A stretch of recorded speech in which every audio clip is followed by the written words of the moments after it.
Indonesia adalah negara dengan kekayaan alam yang melimpah beserta suku dan budayanya yang bermacam-macam. Dan di negara Indonesia juga terdapat beberapa daerah yang mempunyai aksara mereka masing-masing. Aksara sendiri adalah sebuah sistem penulisan suatu bahasa dengan menggunakan simbol-simbol atau keseluruhan sistem tulisan. Aksara lebih umum digunakan pada saat zaman dahulu. Berikut ini adalah ke-12 aksara lokal yang dimiliki oleh suku di negara Indonesia. Yang pertama ada aksara Jawa, aksara Bali, aksara Sunda kuno, aksara Bugis atau Lontara, aksara Rejang, aksara Lampung, aksara Karo, aksara Pakpak, aksara Simalungun, aksara Toba, aksara Mandailing, aksara Kerinci, Rencong atau Incung. Di sini saya hanya akan membahas ketujuh aksara yang sudah terdaftar di Unicode. Ketujuh aksara itu adalah aksara Jawa, aksara Sunda kuno, aksara Bugis atau Lontara, aksara Rejang, aksara Batak, dan aksara Pegon. Aksara Unicode sendiri adalah suatu standar teknis pengkodean internasional mengenai teks dan simbol dari sistem tulisan di dunia untuk ditampilkan pada komputer, laptop, atau ponsel. Standar yang digunakan saat ini adalah Universal Character Set. Ini artinya jika sudah terdaftar pada Unicode, maka aksara Nusantara itu bisa didaftarkan ke Lembaga Internet Dunia, Internet Corporation for Assignment Names and Number, ICANN. Pertama, aksara Jawa. Aksara Jawa, aksara Carakan, atau juga disebut Hana Caraka dan Denta Wayajana adalah salah satu aksara tradisional Indonesia yang berkembang di Pulau Jawa. Aksara ini terutama digunakan untuk menulis bahasa Jawa, tetapi dalam perkembangannya juga digunakan untuk menulis beberapa bahasa daerah lainnya seperti bahasa Sunda, Madura, Sasak, dan Melayu, serta bahasa historis seperti Sanskerta dan Kawi. Aksara Jawa merupakan turunan dari aksara Brahmi India melalui perantaraan aksara Kawi dan berkerabat dekat dengan aksara Bali. Aksara Jawa aktif digunakan dalam sastra maupun tulisan sehari-hari masyarakat Jawa sejak pertengahan abad ke-15 hingga pertengahan abad ke-20 sebelum fungsinya berangsur-angsur tergantikan dengan huruf Latin. Aksara ini masih diajarkan di Yogyakarta, Jawa Tengah, Jawa Timur, dan Cirebon serta Indramayu sebagai bagian dari muatan lokal, tetapi dengan penerapan yang terbatas dalam kehidupan sehari-hari.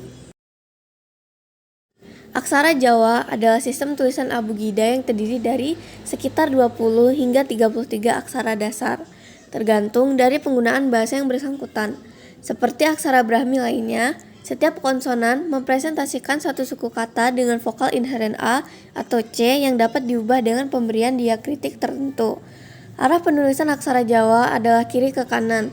Secara tradisional, aksara ini ditulis tanpa spasi antar kata, namun umum diselingi dengan sekelompok tanda baca yang bersifat dekoratif.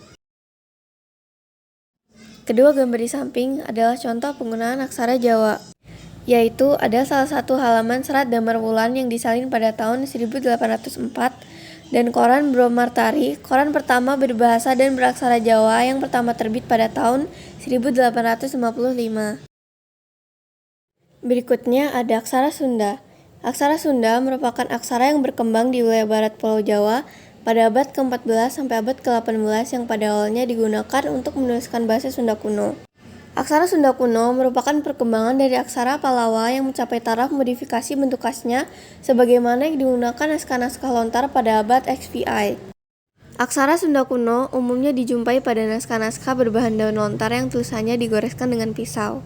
Penggunaan aksara Sunda kuno dalam bentuk paling awal antara lain dijumpai pada prasasti-prasasti yang terdapat di Astana Gede, Kecamatan Kawali, Kabupaten Ciamis, dan prasasti kebantenan yang terdapat di Kecamatan Jati Asih, Kota Bekasi.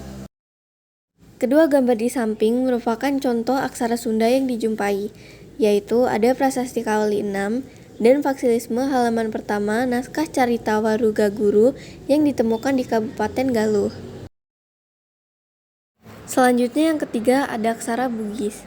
Aksara Lontara juga dikenal sebagai aksara Bugis Makassar atau aksara Lontara Baru adalah salah satu aksara tradisional Indonesia yang berkembang di Sulawesi Selatan dan Sulawesi Barat. Aksara ini terutama digunakan untuk menulis bahasa Bugis, Mandar, dan Makassar. Tetapi dalam perkembangannya juga digunakan di wilayah lain yang mendapat pengaruh Bugis Makassar. seperti Bima di Sumbawa Timur dan Ende di Flores dengan tambahan atau modifikasi. Aksara ini merupakan turunan dari aksara Brahmi India melalui perantara aksara Kawi. Aksara Lontara aktif digunakan sebagai tulisan sehari-hari maupun sastra Sulawesi Selatan setidaknya sejak abad 16 Masehi hingga awal abad 20 Masehi sebelum fungsinya berangsur-angsur tergantikan dengan huruf Latin. Aksara ini masih diajarkan di Sulawesi Selatan sebagai bagian dari muatan lokal, tetapi dengan penerapan yang terbatas dalam kehidupan sehari-hari.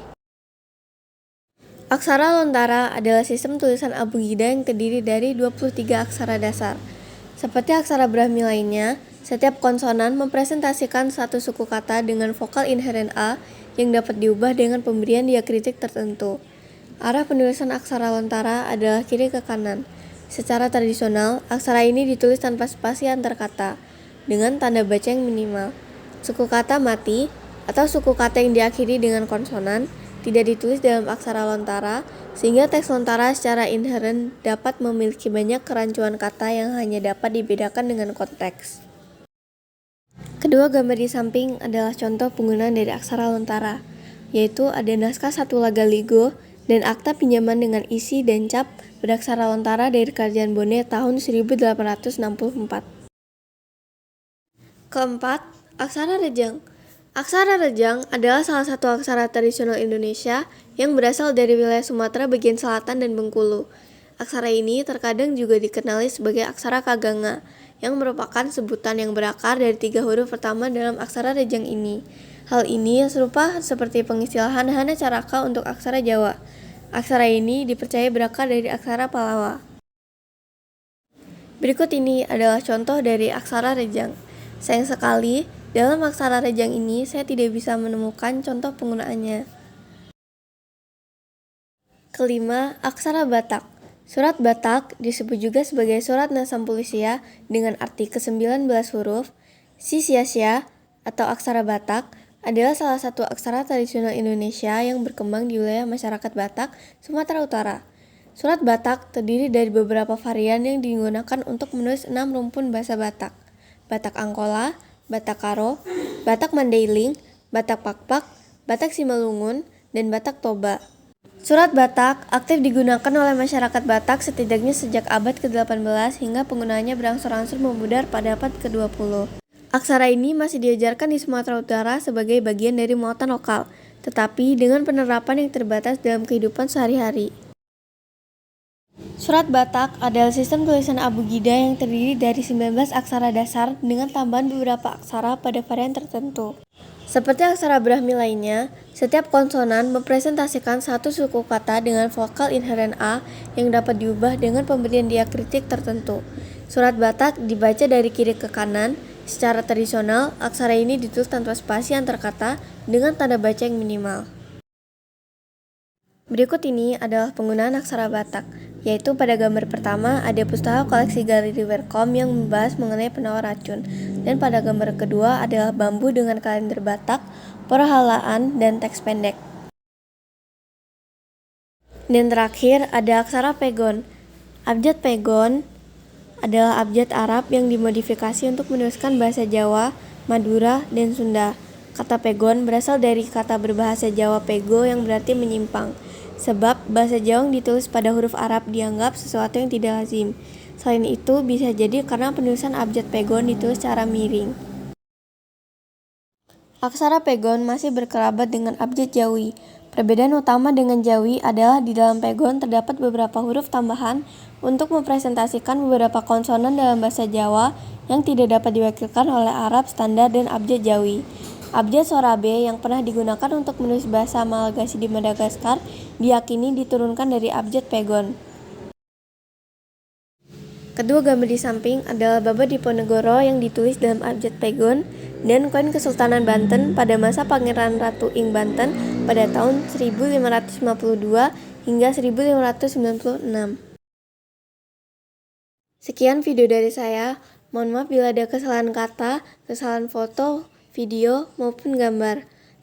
Terima kasih. Wassalamualaikum warahmatullahi wabarakatuh.